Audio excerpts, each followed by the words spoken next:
മാത്രത്തെ ഒരു സാക്ഷ്യമായിട്ട് നിൽക്കാൻ സ്വർഗത്തിലെ ദൈവം എനിക്കും ഭാഗ്യം തന്നതിനെ ഓർത്ത് സ്തോത്രം ചെയ്യുന്നു.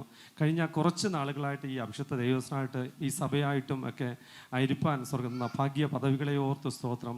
എന്ന് ഈ ദൈവദാസനുമായിട്ടൊരു പേഴ്സണലി ഒരു ബന്ധമായോ അന്ന് തൊട്ട് എൻ്റെ ലൈഫ് എന്താ പറയുക ഒരു അപ്സൈഡ് ഡൗൺ മാറിയതുപോലെ, ശൗലും പ്രവാചകന്മാരുടെ കൂട്ടത്തിലുണ്ടോ എന്ന് പറഞ്ഞതുപോലെ, സത്യം പറഞ്ഞാൽ എന്താ പറയാ ഒരു എന്താ ചിന്തിക്കാത്തതും എന്താ പറയാ ഒരു നിൽക്കാൻ ഒരു യോഗ്യത ഇല്ലാത്ത യോഗ്യത. കഴിഞ്ഞ 2 ആഴ്ച മുമ്പ് 5000 പേരുള്ള ഒരു സഭയിലാണ് ഞാൻ ശുശ്രൂഷിച്ചത്.